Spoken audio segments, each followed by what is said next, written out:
안녕하세요. 오늘은 한국 교회의 정치 참여가 왜 불가피한지, 그리고 왜 이를 긍정적으로 바라봐야 하는지에 대해 찬성 측 보도 내용을 중심으로 심도 있게 이야기해 보려 합니다. 이 주제는 오늘날 한국 사회에서 중요한 논점이 되고 있으며, 신앙인으로서 우리가 어떤 자세를 취해야 하는지 함께 고민해보는 시간이 되었으면 합니다. 서론 기독교와 정치 참여의 역사적 맥락. 기독교와 정치의 관계는 종종 논쟁의 대상이 되어 왔습니다. 정교 분리라는 말을 들어보셨을 겁니다. 많은 사람들이 이 원칙을 근거로 교회가 정치에 개입하면 안 된다고 주장합니다. 그러나 정교 분리의 진정한 의미는 국가가 특정 종교를 강제하거나 종교적 이유로 차별하지 않는다는 것이지, 종교인들이 정치에 참여하면 안 된다는 의미가 아닙니다.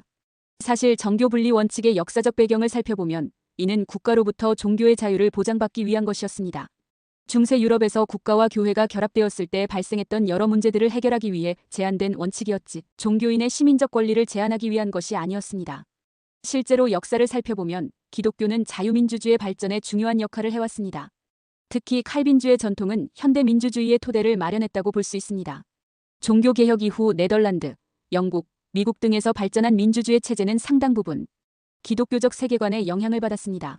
자유와 평등, 인간의 존엄성이라는 가치는 성경적 세계관에서 나온 것입니다. 미국의 건국 역사를 살펴보면 많은 청교도들이 종교의 자유를 찾아 신대륙으로 이주했고, 그들의 신앙과 가치관이 미국 헌법과 정치체제 형성에 큰 영향을 미쳤음을 알 수 있습니다. 또한 노예제 폐지, 시민권운동 등 미국 역사의 중요한 변혁들도 기독교인들의 적극적인 참여가 있었기에 가능했습니다. 한국의 경우에도 기독교는 근대화와 민주화 과정에서 중요한 역할을 했습니다. 일제강점기에 많은 기독교인들이 독립운동에 참여했고, 군사독재 시절에는 교회가 민주화운동의 중요한 거점이 되었습니다. 이처럼 기독교와 정치는 역사적으로 밀접한 관계를 맺어왔으며, 교회의 정치 참여는 결코 새로운 현상이 아닙니다.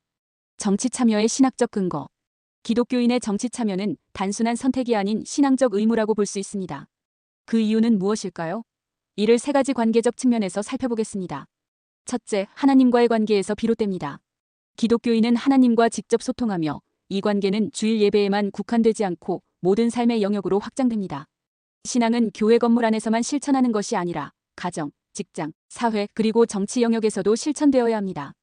이원론적 사고방식, 즉 종교적 영역과 세속적 영역을 분리하는 것은 성경적 세계관과 맞지 않습니다. 예수님께서도 하나님의 것은 하나님께, 가이사의 것은 가이사에게 바치라 마태복음 2221고 말씀하셨지만, 이것은 종교와 정치를 완전히 분리하라는 의미가 아니라 두 영역 모두에서 책임을 다하라는 의미로 이해할 수 있습니다. 또한 구약에서는 많은 선지자들이 정치적 문제에 대해 발언했으며 사회 정의를 강조했습니다. 네덜란드의 신학자이자 정치가였던 아브라함 카이퍼는 이 세상에서 하나님의 주권이 미치지 않는 영역은 단 1인치도 없다고 말했습니다. 의는 정치도 하나님의 주권 아래 있으며 기독교인이 그 영역에서도 하나님의 뜻을 실현해야 함을 의미합니다. 카이퍼는 자신이 직접 정치에 참여하여 네덜란드 총리가 되었고, 기독교적 가치관을 바탕으로 한 정책을 추진했습니다. 신앙과 삶의 일치가 필요하며 주일뿐만 아니라 평일에도 하나님과 소통해야 합니다. 정치적 참여는 기독교인의 의무이며 반성경적인 가치가 법제화될 때 적극적으로 반대해야 합니다. 의는 다른 가치관을 가진 사람들에 대한 혐오나 차별이 아니라 성경적 가치관을 지키고자 하는 노력입니다. 둘째, 인간과 인간의 관계 측면에서 중요합니다. 기독교는 모든 인간이 하나님의 형상대로 창조되었으므로 동등한 존엄성을 가진다고 가르칩니다. 이러한 관점은 민주주의의 기초가 됩니다. 모든 인간은 창조주 앞에서 평등하며 따라서 기본적인 권리와 자유를 누릴 자격이 있습니다. 기독교인은 이러한 인간 존엄성을 사회에서 실현하기 위해 목소리를 내야 합니다. 가난한 자, 약자, 소외된 자들을 돌보는 것은 기독교의 핵심 가치입니다. 예수님께서도 가난한 자, 병든 자, 사회적 약자들을 특별히 돌보셨습니다. 정치는 이러한 사회적 약자들을 보호하고 돕는 중요한 수단이 될 수 있습니다. 성경에서는 공의롭게 재판하며 불쌍히 여기고 긍휼히 행하며 스가랴 79, 의인은 가난한 자의 사정을 알아주나 악인은 알아줄 지식이 없느니라 잠언 297화 같은 구절들을 통해 사회적 정의와 약자 보호의 중요성을 강조합니다. 이러한 가치들은 정치적 참여를 통해 실현될 수 있습니다. 기독교인은 자신의 재능을 남을 섬기기 위해 사용해야 하며 우월성을 내세우지 말아야 합니다. 모든 사람은 하나님 앞에서 평등하며 이러한 평등의 가치를 사회적으로 실현하는 것이 중요합니다. 칼빈주의는 민주주의적 해석을 통해 모든 인간의 기본적인 권리를 주장합니다. 셋째, 세상과의 관계에서도 정치 참여는 중요합니다. 세상은 하나님의 피조물이며 기독교인은 세상을 도피하는 것이 아니라 세상 속에서 하나님의 뜻을 실현해야 합니다. 예수님께서도 제자들을 세상으로 보내시며 너희는 세상의 빛이라 너희 빛이 사람 앞에 비치게 하여 그들로 너희 착한 행실을 보고 하늘에 계신 너희 아버지께 영광을 돌리게 하라. 마태복음 514-16고 말씀하셨습니다. 기독교인은 세상에 있으나 세상에 속하지 않은 존재로서 세상의 변화와 회복을 위해 일해야 합니다. 의는 정치적 참여를 통해 사회 문제에 관심을 갖고 개선하려는 노력을 포함합니다. 성경은 공의는 나라를 영화롭게 하고 죄는 백성을 욕되게 하는 이라. 잠언 1434고 말씀합니다. 의는 우리가 살고 있는 사회와 국가가 공의롭고 정의로운 방향으로 나아가도록 힘써야 함을 의미합니다. 세상은 하나님의 피조물로 존중받아야 하며 기독교인은 세상 속에서 하나님을 섬기는 의무가 있습니다. 일반 은혜를 통해 세상의 저주가 억제되고 기독교인은 세상에서의 삶을 통해 하나님의 뜻을 실현해야 합니다. 교회 밖에서도 기독교인의 역할과 책임이 중요합니다. 현대 한국에서 교회의 정치 참여 불가피성. 한국의 상황에서 교회의 정치 참여는 더욱 불가피해 보입니다. 최근 들어 동성애 합법화, 차별금지법 등의 이슈가 대두되면서 이러한 법안들이 기독교 가치관과 충돌하는 부분이 많아졌기 때문입니다. 예를 들어 영국의 사례를 보면 차별금지법 통과 이후 기독교인들이 자신의 신념을 표현하는 데 어려움을 겪고 있습니다. 영국에서는 동성애에 반대하는 견해를 표명했다는 이유로 직업을 잃거나 소송에 휘말리는 사례들이 보고되고 있습니다. 심지어 일부 목사들은 신앙의 자유를 찾아 영국을 떠나고 있습니다. 또한 영국의 어린이들에게는 동성 부모를 다룬 동화책이 읽히며 의는 동성애에 대한 거부감을 줄이기 위한 교육의 일환으로 진행되고 있습니다. 부모가 이러한 교육에 반대할 경우 정부로부터 압박을 받을 수 있다는 우려도 제기되고 있습니다. 영국의 변호사 안드레아 윌리엄스는 이러한 현실에 대해 경고하며 한국 기독교인들에게 차별금지법안에 대한 대응의 필요성을 강조했습니다. 또한 생물학적 성별에 대한 발언으로 실직한 의사 사례나 동성애에 대한 소신 발언이 제한받는 상황 등을 예로 들어 법안의 위험성을 지적했습니다. 따라서 한국교회는 이러한 상황을 염두에 두고 반성경적 가치가 법제화되는 것을 저지하기 위해 정치에 참여할 수밖에 없습니다. 의는 단순히 권력을 잡기 위함이 아니라 신앙의 자유와 기독교적 가치를 지키기 위한 것입니다. 최근 서울 도심에서는 동성혼 합법화 반대 집회가 열렸으며 주최 측 추산 100만 명이 참여했습니다. 의는 한국 기독교인들이 이 문제에 대해 얼마나 심각하게 생각하고 있는지를 보여주는 지표입니다. 교회는 이러한 집단적 행동을 통해 자신들의 의견을 표명하고 사회적 논의를 이끌어내는 역할을 하고 있습니다. 또한 차별금지법과 같은 법안들이 기독교인의 표현의 자유를 제한할 가능성에 대한 우려도 있습니다. 교회는 이러한 법안의 통과를 저지하기 위해 다양한 방식으로 정치에 참여하고 있으며 의는 자신들의 신앙적 자유를 지키기 위한 노력으로 볼 수 있습니다. 올바른 정치 참여 방식. 그렇다면 한국 교회는 어떻게 정치에 참여해야 할까요? 무엇보다 중요한 것은 방법론적 측면입니다. 교회가 정치에 참여할 때 잘못된 방법을 사용하면 오히려 역효과를 낳을 수 있습니다. 정치적 발언이나 행동이 교회의 신뢰를 손상시키지 않도록 주의해야 합니다. 특히 언론의 프레임에 빠지지 않도록 조심해야 합니다. 감정적인 표현보다는 논리적이고 설득력 있는 메시지를 전달해야 합니다. 또한 특정 정당이나 정치인을 맹목적으로 지지하기보다는 기독교적 가치에 부합하는 정책과 법안을 지지하는 태도가 필요합니다. 교회 내에서도 정치적 이슈에 대해 다양한 의견이 존재할 수 있음을 인정하고 서로 다른 견해를 가진 성도들 간에도 존중과 대화가 이루어지는 문화를 조성해야 합니다. 교회가 특정 정치적 입장을 강요하는 것이 아니라 성도들이 스스로 성경적 가치관에 따라 판단하고 행동할 수 있도록 돕는 역할을 해야 합니다. 대화와 타협의 정신도 중요합니다. 다른 의견을 가진 사람들과도 대화하고 가능한 타협점을 찾는 노력이 필요합니다. 정치는 판단과 입장의 차이가 있을 수 있으며 어느 한쪽이 항상 옳지 않음을 인정해야 합니다. 예를 들어 장종현 목사는 동성애 합법화와 차별금지법에 대한 우려를 표명하면서도 이 문제에 대한 다양한 입장과 오해가 존재함을 인정했습니다. 그는 정책 추진 과정에서 대화, 설득, 타협의 중요성을 강조하며 서로 다른 입장 간의 이해가 필요하다고 주장했습니다. 집회나 시위를 할 때도 평화적이고 질서 있게 진행하며 시민들에게 어떻게 받아들여질지를 고려해야 합니다. 최근 서울 도심에서 열린 동성혼 합법화 반대 집회는 많은 사람들이 참여했지만 교통 혼잡 등의 문제도 발생했습니다. 이러한 부분에 대한 배려도 필요합니다.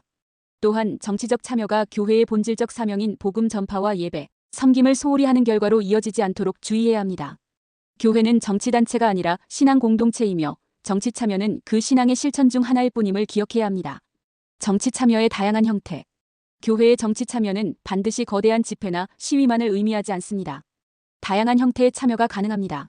첫째, 투표와 같은 기본적인 시민의 권리를 행사하는 것입니다. 기독교인들은 선거에 적극적으로 참여하고 성경적 가치관에 부합하는 후보를 지지할 수 있습니다. 투표는 민주주의 사회에서 가장 기본적이고 중요한 정치 참여 방식입니다. 각 선거마다 후보자들의 정책과 가치관을 성경적 관점에서 평가하고 신중하게 투표하는 것은 중요한 시민의 의무입니다. 교회는 성도들에게 투표의 중요성을 강조하고 후보자들의 정책과 가치관에 대한 정보를 제공할 수 있습니다. 물론 이때 특정 후보나 정당을 공식적으로 지지하는 것은 지양하고 성도들이 스스로 판단할 수 있도록 도와야 합니다. 둘째, 정책 제안이나 의견 개진과 같은 참여도 가능합니다. 국회나 정부에 의견서를 제출하거나 공청회에 참여하는 등의 방법으로 목소리를 낼 수 있습니다. 법안이 발의되었을 때 그 내용을 검토하고 필요하다면 수정 의견을 제시하는 것도 중요한 정치 참여입니다.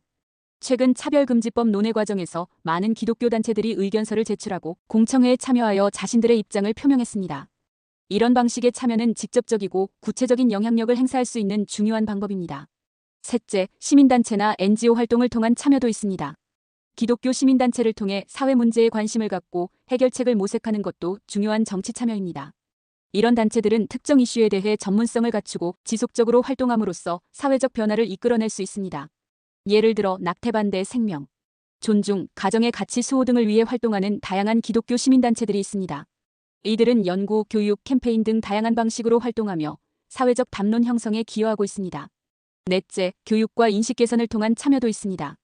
교회에서 성경적 세계관과 사회 이슈에 대한 교육을 진행하여 성도들이 올바른 판단을 할 수 있도록 돕는 것도 중요합니다. 성도들이 정치적 이슈에 대해 성경적 관점에서 사고할 수 있는 능력을 기르도록 도와야 합니다. 이를 위해 교회는 세미나, 강연, 소그룹 모임 등을 통해 다양한 사회적 이슈에 대한 성경적 이해를 돕는 프로그램을 제공할 수 있습니다. 이는 직접적인 정치 참여는 아니지만 장기적으로 기독교 세계관이 사회에 영향을 미치는 중요한 기반이 됩니다. 반론에 대한 응답. 물론 기독교인의 정치 참여에 대한 반론도 존재합니다. 일부에서는 과거 교회가 정치에 잘못 개입하여 문제를 일으킨 사례를 들며 정치 참여에 반대하기도 합니다. 교회가 특정 정당이나 정치인을 노골적으로 지지하거나 정치 권력과 결탁하여 특혜를 받은 사례들이 있었던 것은 사실입니다. 이런 경우 교회의 도덕적 권위가 손상되고 사회적 신뢰를 잃게 되었습니다. 그러나 과거의 잘못된 행동이 현재와 미래의 올바른 참여까지 부정할 이유는 되지 않습니다. 오히려 과거의 실수를 교훈 삼아 더 현명하게 참여하는 것이 중요합니다. 과거의 잘못된 참여 방식을 비판하고 반성하는 것과 정치 참여 자체를 반대하는 것은 구분되어야 합니다. 또한 정교 분리를 이유로 교회의 정치 참여를 반대하는 의견도 있습니다. 그러나 앞서 설명했듯이 정교 분리의 본질은 국가가 종교에 간섭하지 않는 것이지 종교인들이 정치에 참여하지 말라는 것이 아닙니다. 오히려 종교의 자유를 보장받기 위해서라도 정치 참여는 필요합니다. 실제로 미국에서도 정교 분리 원칙에도 불구하고 많은 종교단체들이 정치적 이슈에 목소리를 내고 있습니다. 노예제 폐지, 시민권운동, 낙태 문제 등에서 종교단체들은 중요한 역할을 해왔습니다.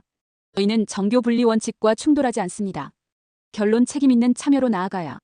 한국교회의 정치 참여는 선택이 아닌 필수입니다. 그러나 이는 책임감 있는 방식으로 이루어져야 합니다. 감정에 치우치지 않고 논리적이고 설득력 있는 방식으로 기독교적 가치를 사회에 전달해야 합니다. 또한 정치 참여는 항상 하나님과의 관계를 통해 이루어져야 합니다. 하나님의 뜻을 구하고 성경적 원칙에 따라 행동해야 합니다. 그리고 다른 의견을 가진 사람들과도 대화하고 타협하는 자세가 필요합니다. 교회는 사회의 빛과 소금의 역할을 해야 합니다. 이는 정치적 영역에서도 마찬가지입니다. 기독교인들이 정치에 참여함으로써 더 정의롭고 공의로운 사회를 만드는 데 기여할 수 있기를 바랍니다. 우리는 현실에 안주하거나 비판만 하는 것이 아니라 적극적으로 참여하고 변화를 이끌어내는 그리스도인이 되어야 합니다. 예수님께서 너희는 세상의 빛이라고 말씀하신 것처럼 우리는 이 사회를 밝히는 빛의 역할을 감당해야 합니다. 동시에 정치 참여가 우리의 유일한 목표가 아님을 기억해야 합니다. 우리의 궁극적인 시민권은 하늘에 있으며 이 땅의 정치적 성공이나 실패가 우리의 본질적 가치를 결정하지 않습니다. 그러나 하나님 나라의 시민으로서 이 땅에서도 하나님의 뜻이 이루어지기를 바라며 기도하고 행동하는 것이 우리의 사명입니다. 정치에 무관심한 사람들이 치르는 벌은 자신보다 못한 사람들에게 지배당하는 것이다 라는 고대 철학자의 말이 생각납니다. 오늘 저의 이야기가 한국교회의 정치 참여에 대한 이해를 넓히는 데 도움이 되었기를 바랍니다. 다음에는 교회의 정치 참여 반대 입장을 포스팅하겠습니다.